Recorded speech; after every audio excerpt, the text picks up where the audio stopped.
Welcome to this journey through one of the most unsettling chapters in American history.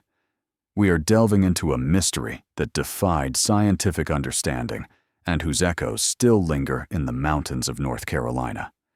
This is the story of Evelyn Harlow, born in 1912, a girl who harbored something within her that no one could comprehend. It was something that caused physicians to recoil, made scientists question their fundamental knowledge, and led local people to whisper prayers as darkness fell. The Appalachian Mountains of North Carolina have long been a place where time appears to move more slowly. In the early 20th century, these peaks shrouded in mist and dense forests sheltered small, isolated communities where everyone knew each other and secrets were seldom kept for long. Madison County, in particular, was an area of humble farms, dirt roads that became muddy in winter, and families who relied on the land for their survival. News arrived late, medical practitioners were scarce, and superstition walked hand in hand with faith. It was into this setting that Evelyn Harlow was born, the daughter of farmers Thomas and Martha Harlow, who lived on a property near the small town of Marshall. The birth occurred at home, as was customary, assisted by a local midwife named Abigail Crow. According to accounts preserved in family diaries and correspondence, the delivery was difficult. Martha experienced excessive bleeding, and the infant was slow to cry. When the first sound finally came, the midwife reportedly felt a chill. It was not merely the crying. There was something about the child's gaze, an indefinable quality that led her to make the sign of the cross 3 times before placing the girl in her mother's arms. For the initial months, Evelyn seemed a typical infant. She cried when hungry, fell asleep to her mother's lullabies, and smiled when her father returned from the fields at dusk. However, as time passed, small peculiarities began to emerge. The child did not blink as often as expected. Her eyes, an intense and almost translucent blue, seemed to fixate on people for uncomfortably long periods. Martha mentioned this to her husband, who dismissed it, saying every mother believes her child is special. But Martha sensed it was more than that. There was a distinct difference about Evelyn, a nameless quality that cast a palpable heaviness in the air whenever she held her daughter. When Evelyn turned 1, the first notable incident happened.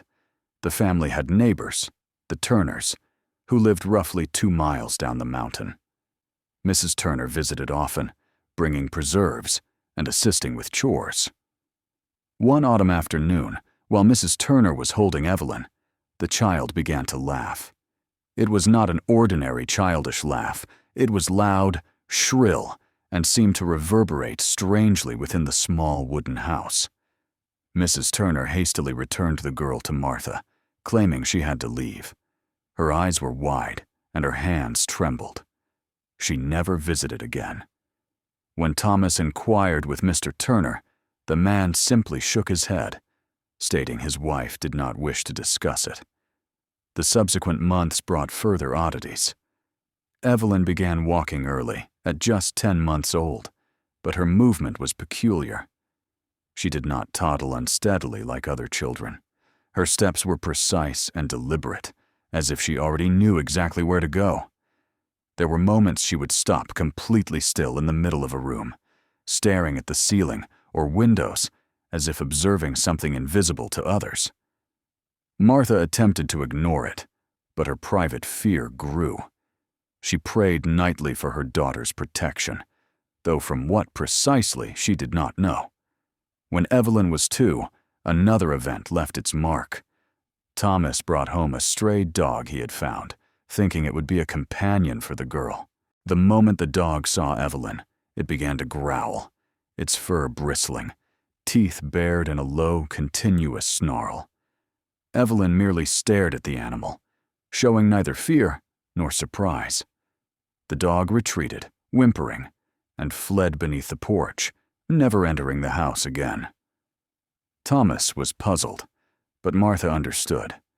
She believed animals perceive things humans cannot, and whatever the dog sensed in Evelyn filled her with dread.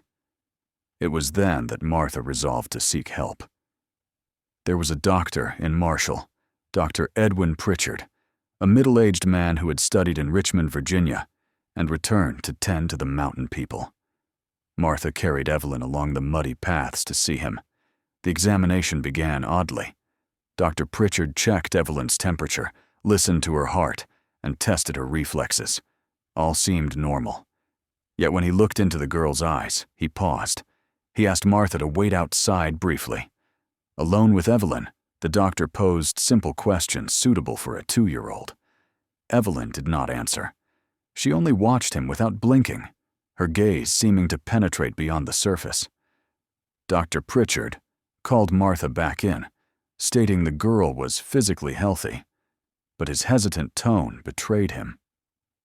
When pressed, the doctor admitted he could not explain his own feelings during the examination. There was no medical ailment, yet something disturbed him, something outside the bounds of medical logic. He suggested consulting a specialist in Asheville, a larger city about 40 miles south. The journey to Asheville in 1914 was difficult along the precarious roads winding through the Appalachians. Thomas borrowed a horse and wagon, and the family set out on a cold March morning. Martha wrapped Evelyn tightly against the icy mountain wind. The trip took 2 days. Throughout, Evelyn remained quiet, observing the landscape with that same unsettling, fixed stare. Asheville was a growing city with paved streets, brick buildings, and streetcars, a stark contrast to their isolated valley. They found the office of Dr. Harrison Blackwell, a neurologist educated in Boston with a reputation for investigating unusual cases. The waiting room was lined with diplomas and medical texts. Martha held Evelyn, her heart anxious. Dr. Blackwell was a tall man with spectacles and a gray beard. His demeanor shifted upon seeing Evelyn. He conducted a meticulous examination, testing reflexes, observing pupil reactions, and measuring her skull. He asked technical questions, taking notes in a leather book. Notably, he avoided prolonged eye contact with the girl, looking away frequently. After nearly 2 hours, Dr. Blackwell explained that physically, Evelyn was a perfectly healthy child, with even advanced motor skills. But there was an inexplicable element in her behavior and responses. He used neurological terms and referenced rare European cases, but the essence was clear. He did not know what made Evelyn different, only that something was. He suggested hospitalization for observation. Martha refused immediately, unable to bear leaving her daughter in a strange place. Thomas argued for the need for answers, but Martha was adamant.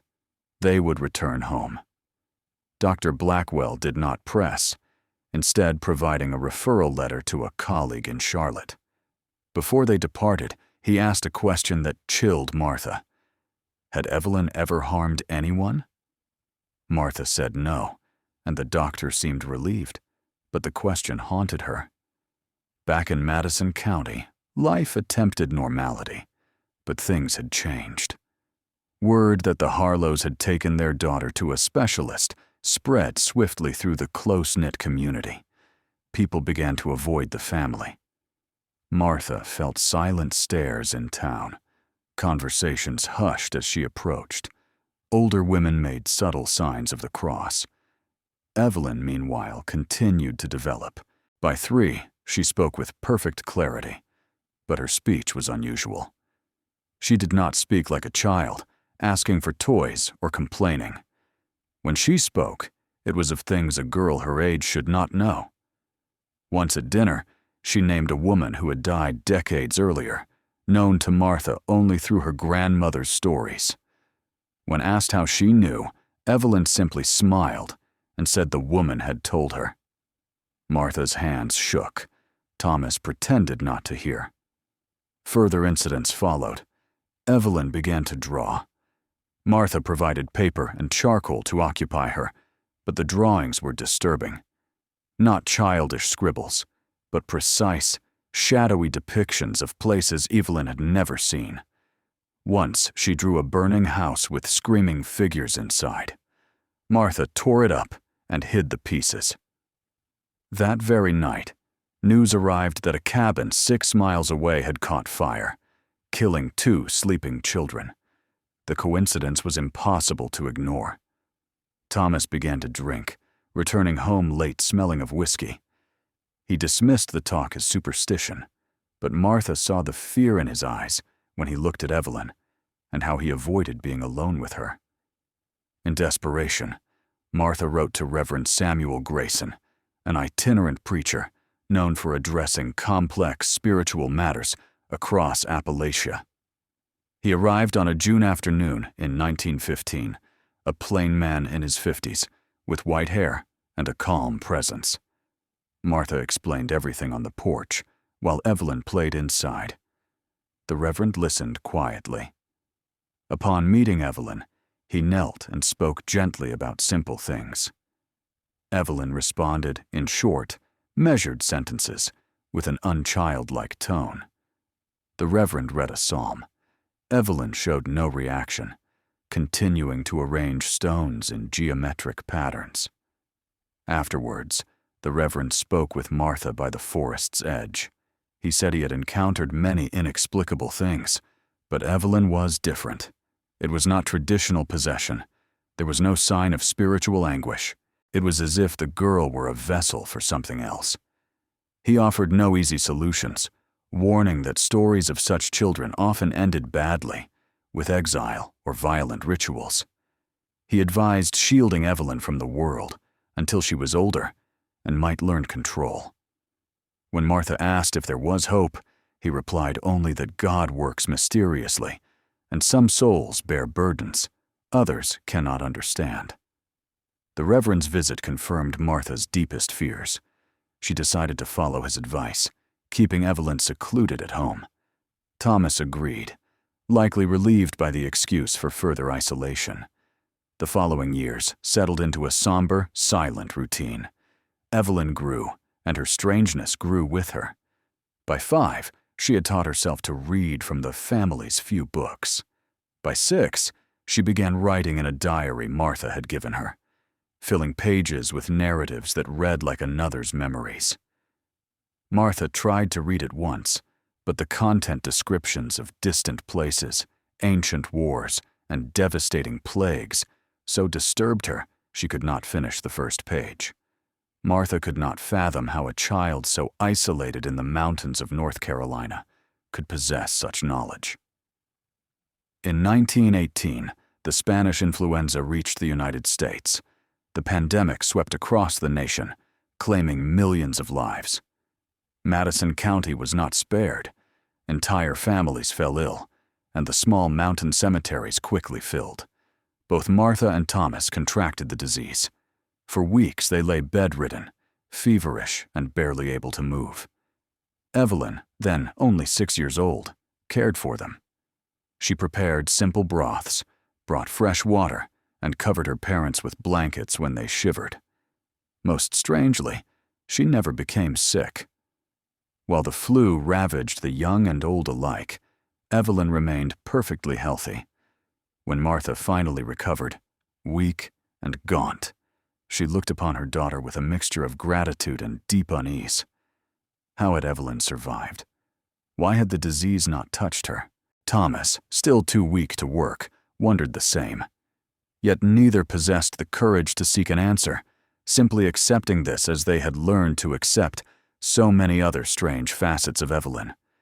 The surrounding community took notice as well.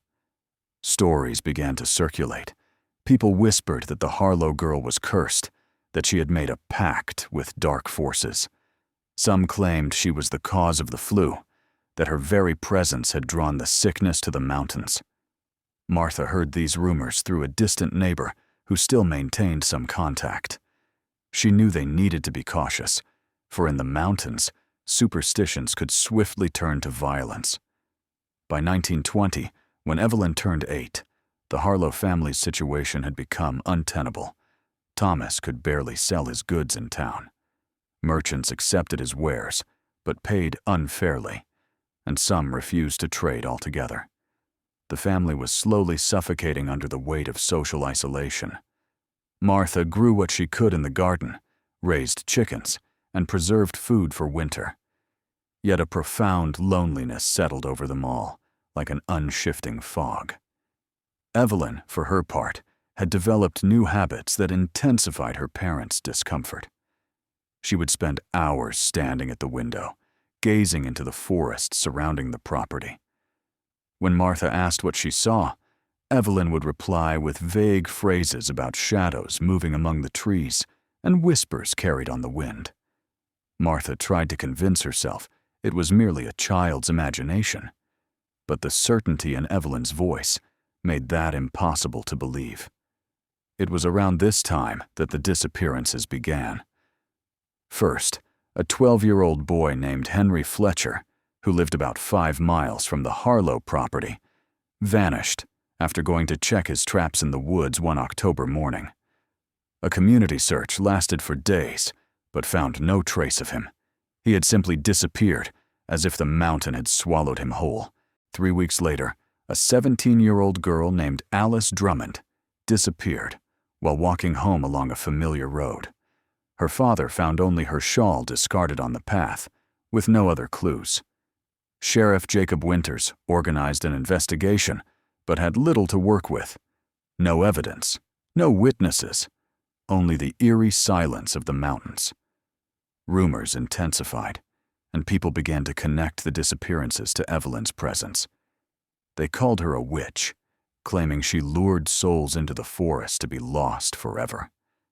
Some even said they had seen her walking the trails at night, which Martha knew was impossible, as she locked the doors and windows each evening. But rumors feed on fear, and there was plenty of fear in the mountains that winter. In December of 1920, a group of 6 armed men, including Sheriff Winters, arrived at the Harlow property. Thomas met them on the porch, while Martha hid Evelyn. The men insisted on speaking to the girl, saying the community was scared, and every possibility must be investigated.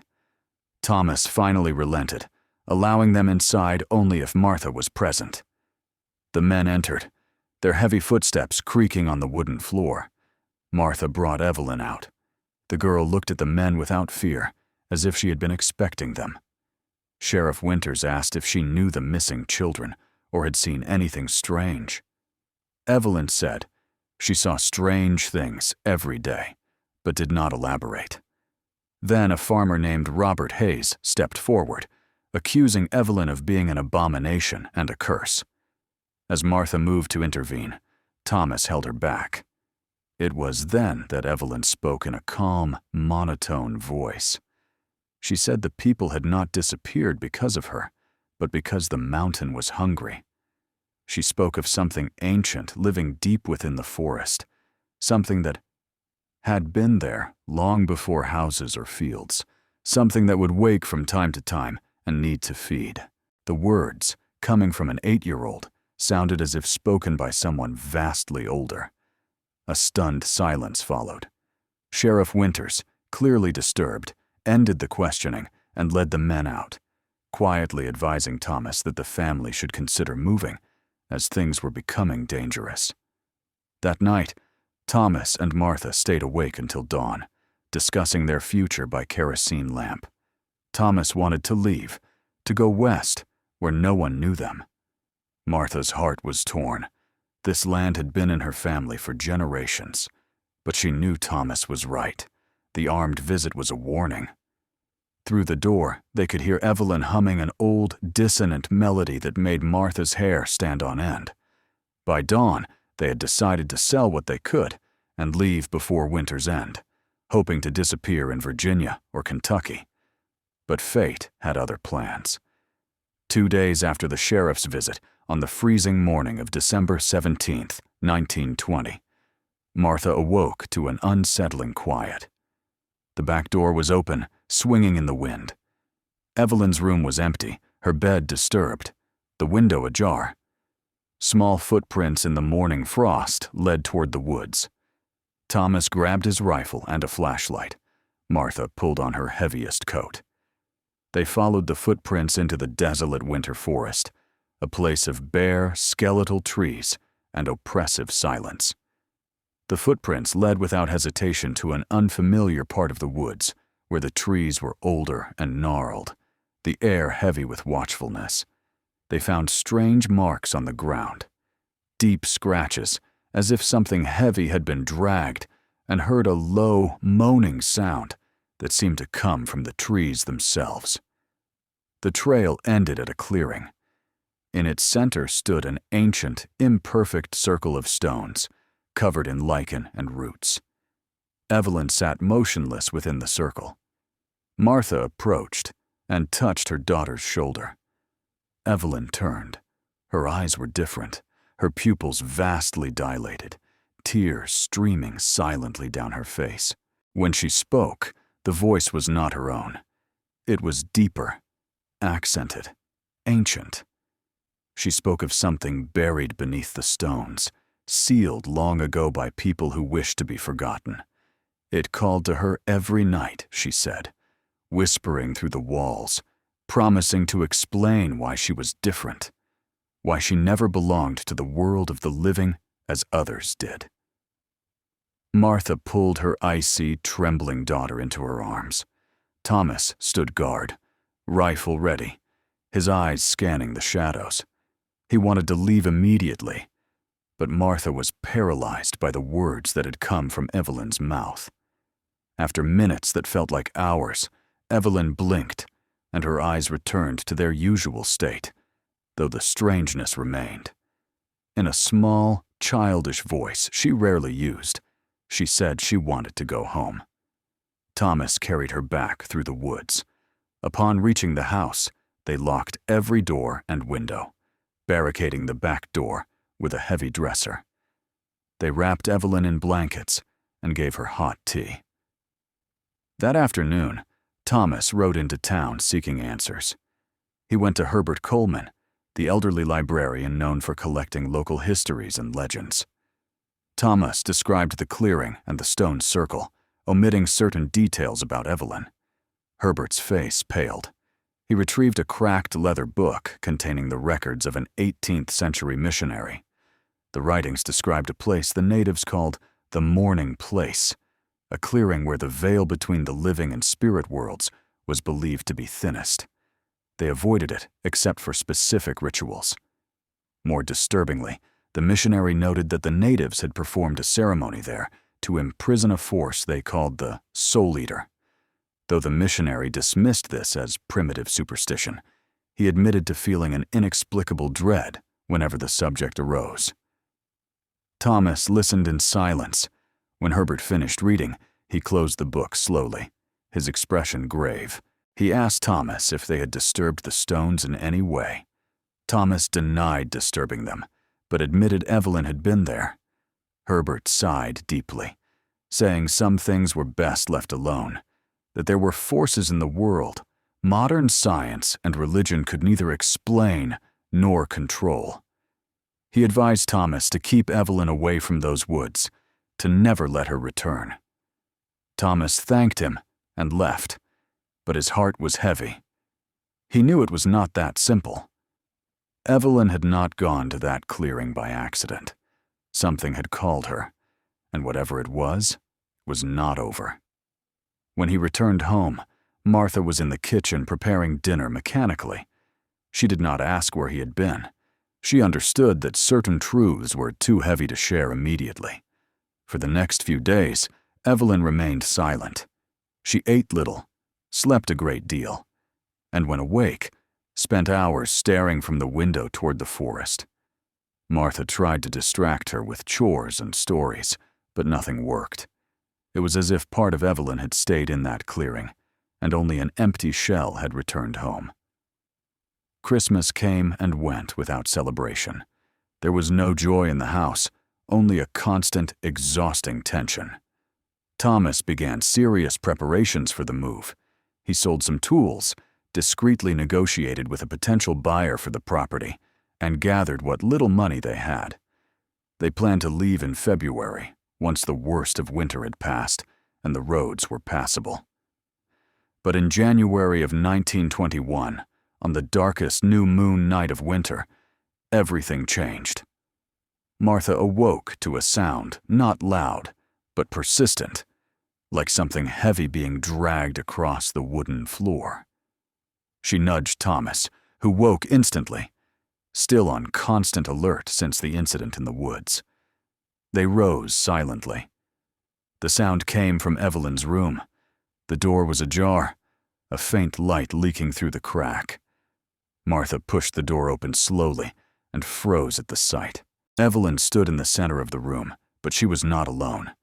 Shadows seemed to move independently of the light, dancing on the walls and ceiling in patterns that made the eyes ache to focus. Evelyn was speaking rapidly, whispering words in a language Martha had never heard. Thomas lit the lamp from the hallway, flooding the room with bright light. The shadows retreated immediately, dissolving like smoke, and Evelyn fell silent. She turned to her parents, and for the first time in years, Martha saw something genuinely human in her eyes. Fear. Evelyn was frightened. The girl ran into Martha's arms, burying her face in her mother's shoulder, and began to cry. Deep, desperate sobs of a child, finally releasing her emotions. Martha held her daughter tightly, rocking her gently. Thomas stood in the doorway, the lamp trembling in his hand, unsure how to protect his family from something he could not see or understand. After a few minutes, Evelyn calmed enough to speak in a broken voice. She said she didn't want to hear the voices anymore, that they were growing louder and more insistent, promising terrible and wonderful things at once, and she no longer knew how to tell the difference. Martha took Evelyn to her own room, placing her on the bed between herself and Thomas. That night, none of them slept, lying awake listening to every creak of the old house in the wind. At sunrise, Thomas made a decision. They would not wait until February. They would leave immediately that very day. But leaving proved more complicated than Thomas imagined. As he prepared the wagon, Martha noticed something strange. All 7 of their chickens were dead in the coop, with no visible injuries, as if something had simply sucked the life from them during the night. She said nothing to Thomas, not wanting to add to his burden, but her heart sank. Whatever was happening was intensifying. Thomas went into town one last time to sell their remaining belongings and raise money for the trip. While he was gone, Martha and Evelyn remained in the house. Evelyn sat quietly at the kitchen table, drawing. Martha tried not to look, but could not resist. This time, Evelyn had drawn their house, but in the windows were dozens of faces pressed against the glass, looking inward. A shiver ran down Martha's spine. She took the paper and threw it into the fireplace, watching it turn to ash. Thomas returned with bad news. No one in town wanted to buy anything from him. People knew the Harlows were leaving, and this only confirmed their suspicions that something was deeply wrong with the family. Some merchants even refused his money, wanting nothing that had come from the property. Thomas was furious and frustrated, but defeated. They would have to leave with almost nothing, only what they could carry in the wagon. They spent the rest of the day packing clothes, a few kitchen utensils, and the items of sentimental value Martha could not leave behind. Evelyn helped silently, folding her own clothes with a precision that belied her age. By nightfall, the wagon was ready. Thomas decided they would leave at dawn. But that night, something happened that would make their departure impossible. Martha awoke to a strong smell of smoke. She screamed for Thomas, and they ran into the living room to see flames licking the curtains. The fire had started inexplicably, with no apparent source. Thomas grabbed buckets of water, while Martha ran to Evelyn's room. Evelyn stood beside her bed, watching the fire with that vacant expression. They managed to put out the flames before the house was destroyed, but part of the living room was charred, and the smell of burning wood permeated everything. Worse, the wagon outside had also been damaged. The provisions were destroyed, and the wheels harmed by the heat. It was as if something was determined to keep them there, to prevent their escape. Thomas sat on the porch floor, his head in his hands. They were trapped. They lacked the money to repair the wagon, enough provisions for a long journey, and now held the terrible certainty that something didn't want them to leave. Martha looked at Evelyn, who stood in the doorway surveying the damage with an expression that might have been remorse or satisfaction. It was impossible to tell. In the following days, the situation deteriorated rapidly. Thomas fell ill. It was not the flu or any recognizable sickness. He simply began to waste away, losing weight and strength. Martha tried to care for him, but nothing helped. It was as if life was slowly draining from him.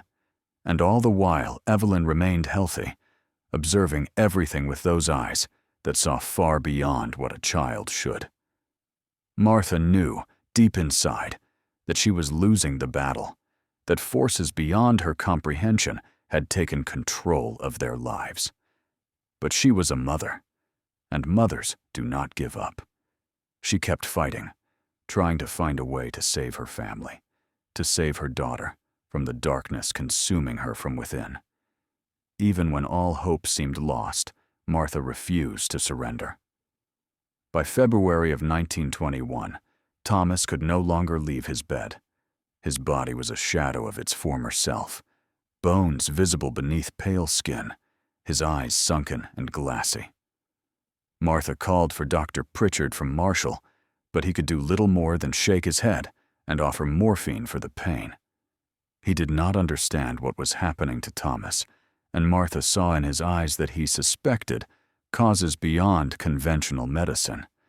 Before leaving, he told Martha to pray. It was all that was left.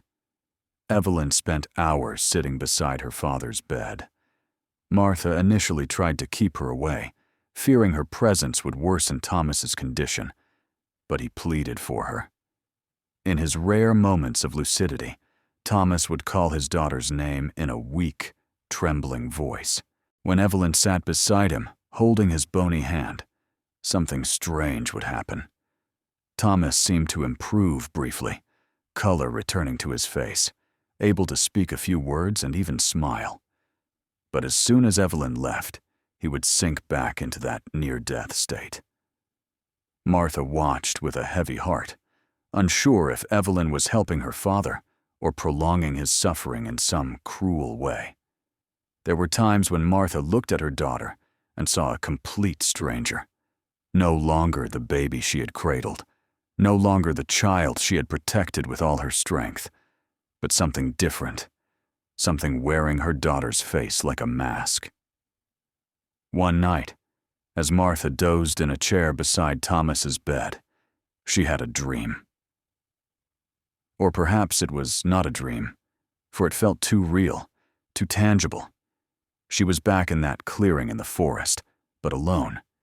The stones in the center glowed with a faint greenish light, and from within the circle, something spoke to her, not in audible words, but in thoughts that rose directly in her mind.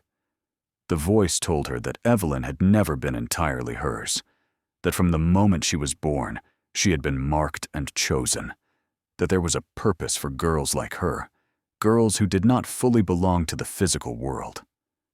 Martha awoke with a scream caught in her throat. Thomas was looking at her, his eyes clearer than they had been in weeks.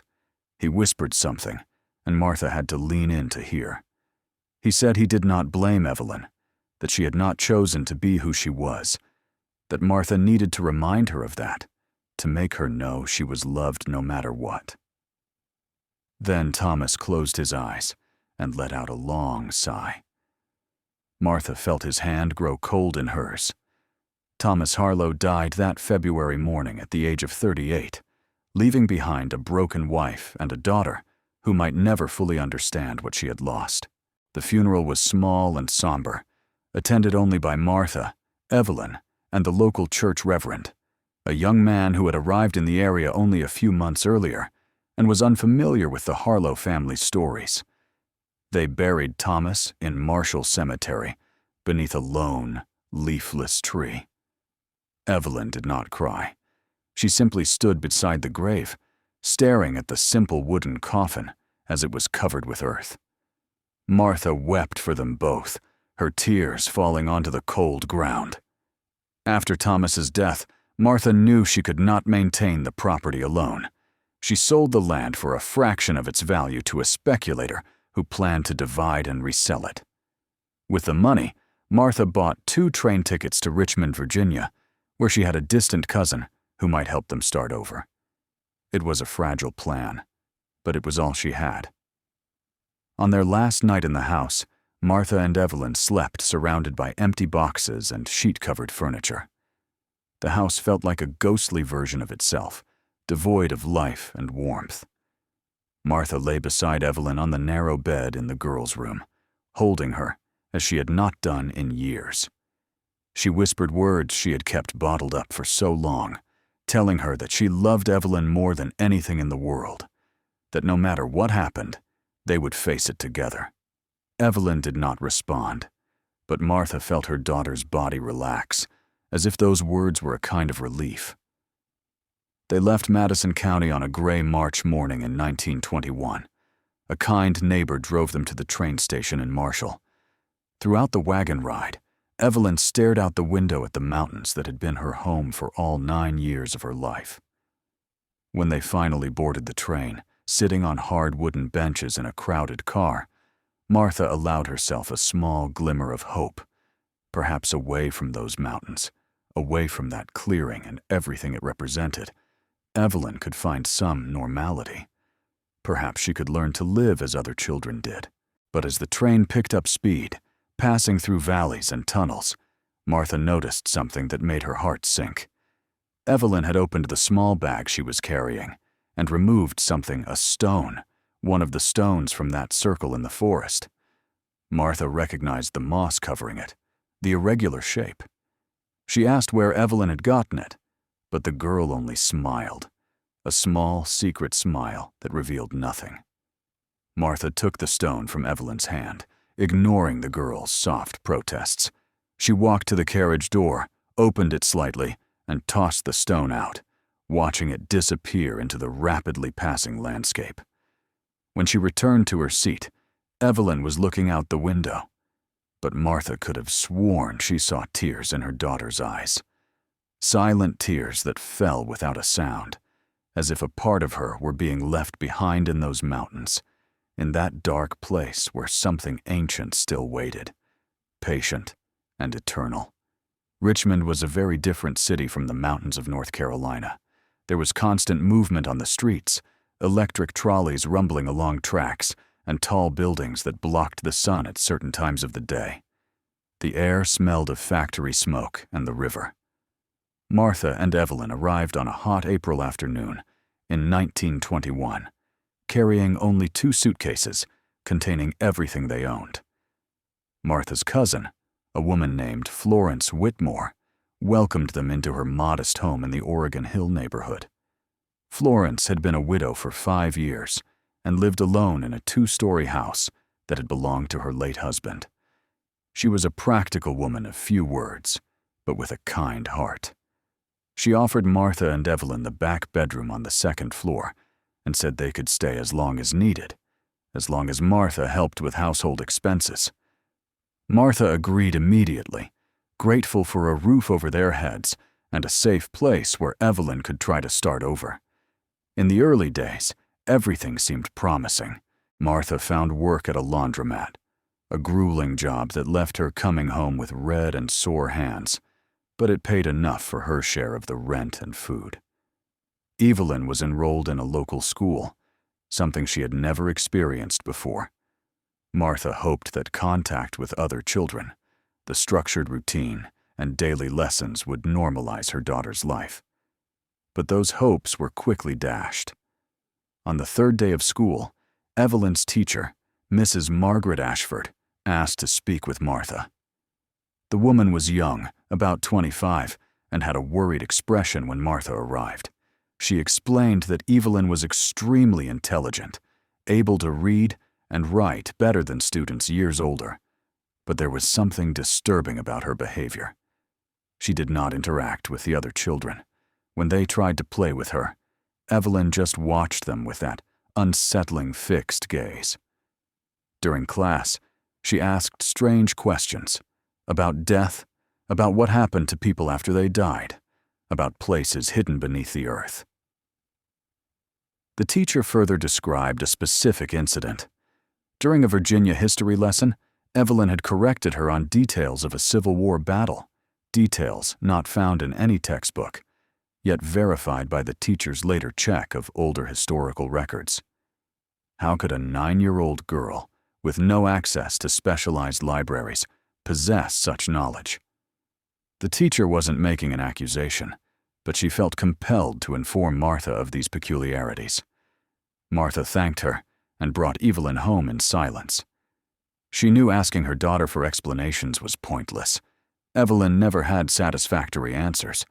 It was as if the knowledge simply resided within her, without a clear source. That evening, Martha discussed the situation with Florence, who listened attentively and then posed a simple, direct question. Was Evelyn dangerous? Martha hesitated before answering. She wanted to say no, to believe her daughter was merely different and not a threat. But the truth was she did not know. She simply did not know. Weeks turned into months, and life in Richmond settled into an uncomfortable routine. Evelyn continued attending school, but the other children learned to avoid her, not out of cruelty, but as if a primal instinct warned them to keep their distance. Evelyn did not seem to mind. She spent recess alone under a tree, observing the world around her with that same unreadable expression. At home, tensions grew.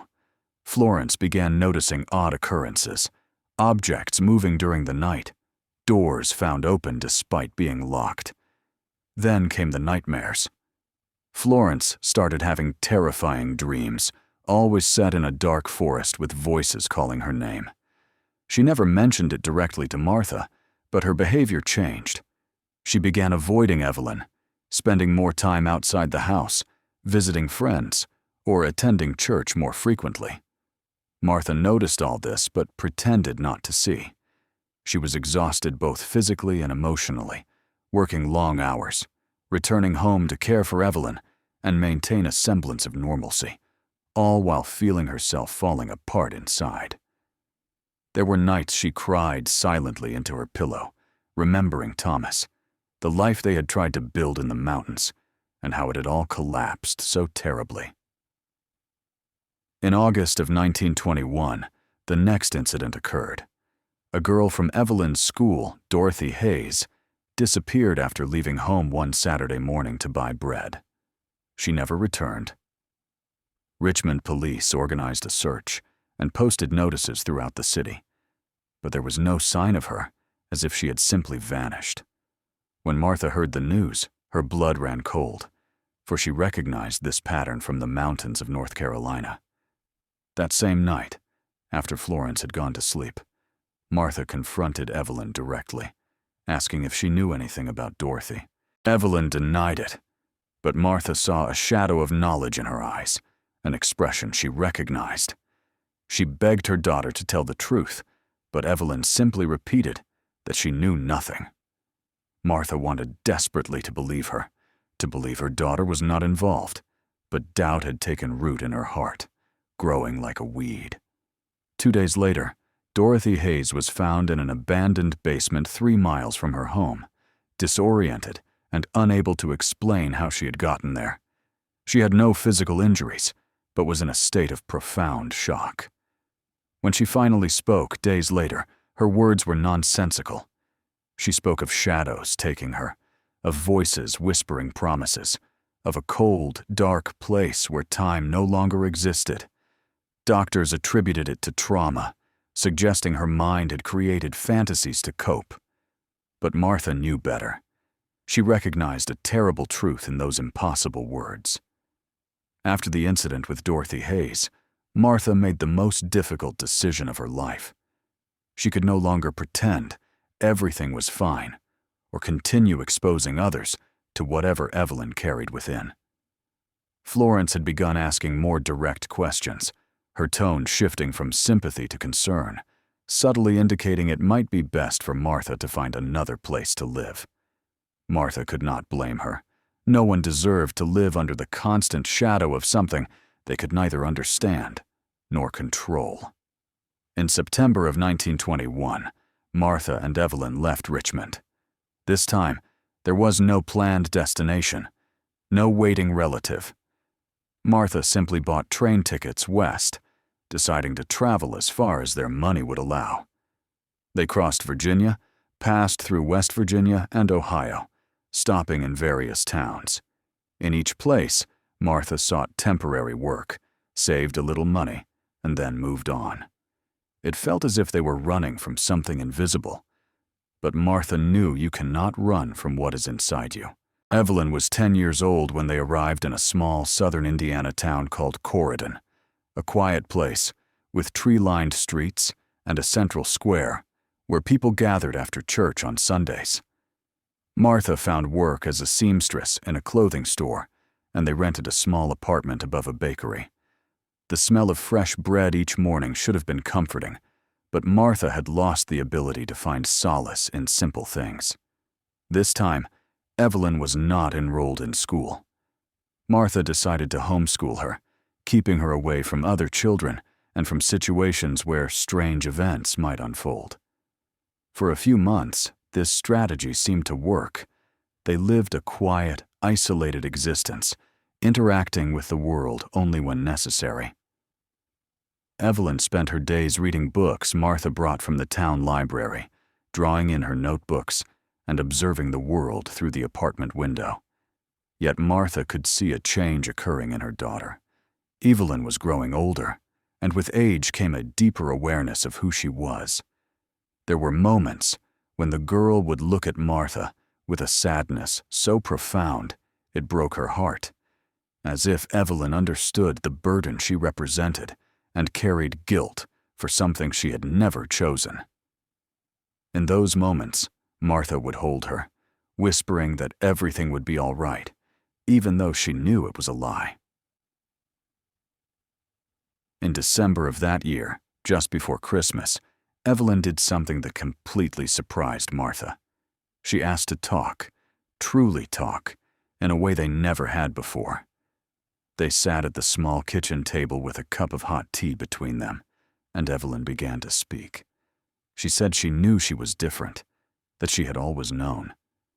She spoke of voices in her head for as long as she could remember, voices that told her things and showed her images of places and times she had never experienced. She said she sometimes did not know where Evelyn ended and these other presences began. Martha listened, tears streaming silently down her face, holding her daughter's small, cold hands. Evelyn continued, saying she did not want to hurt anyone, that she did not want to be the cause of pain or fear, but she did not know how to stop. She did not know how to silence the voices or close the door to whatever was trying to get in. Then she asked a question that shattered Martha. Would her mother still love her if she knew everything? Every terrible thing that had happened because of her, every shadow that followed her? Martha did not hesitate. She pulled Evelyn into her arms and said, yes, she would always love her, that nothing in the world could change that Evelyn was her daughter, her little girl, and they would remain together no matter what. And for the first time in years, Martha felt Evelyn truly cry in her arms. Not the silent, empty tears of before, but the genuine sobs of a frightened child finally allowing someone to see her pain. The following years were the hardest, yet also the most precious. Martha and Evelyn remained in Corydon, living their quiet, isolated lives. Evelyn grew into a strange, lonely teenager who rarely left the apartment. Martha aged rapidly, the weight of years and worries etching deep lines into her face, but they had each other, and somehow that was enough. There were no more dramatic incidents, no disappearances or unexplained events. It was as if Evelyn had learned a form of control, or perhaps she had simply accepted who she was and found a way to coexist with the forces within her. Martha never knew for certain. There were things Evelyn kept to herself, secrets never shared, and Martha learned to respect those boundaries. In 1927, when Evelyn was 15, Martha fell ill with tuberculosis. She spent her final months bedridden in the small apartment, cared for by the daughter she had protected for so many years. In her final moments, as the fever consumed her and her mind began to wander, Martha felt no fear. She looked at Evelyn, who held her hand with a rare tenderness, and felt peace.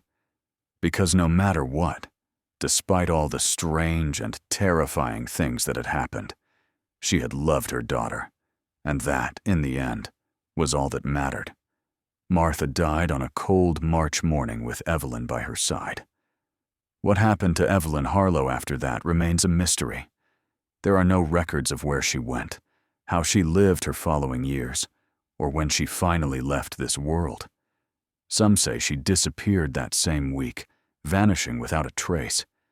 Others claim to have seen her years later in different cities, always alone, always observing the world with those disturbing eyes that seem to see beyond the veil of reality. The Appalachian Mountains of North Carolina still hold that clearing with the stone circle. Hikers who stumble upon it by chance report an inexplicable chill and a sudden urge to leave. The property where the Harlows lived changed hands several times over the decades, but no family remained there for long. There are stories, of course, told in hushed tones in Marshall's taverns, about the extraordinary girl whom science could not explain. And if you ever find yourself traveling through those ancient mountains, if you hear whispers on the wind or feel watched by unseen eyes, remember Evelyn Harlow.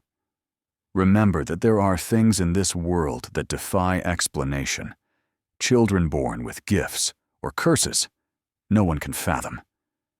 And remember that behind every tale of horror, there is a story of love, of a mother who never gave up, of a daughter who fought forces far greater than herself, of a family that faced the impossible and still found moments of humanity amidst the darkness.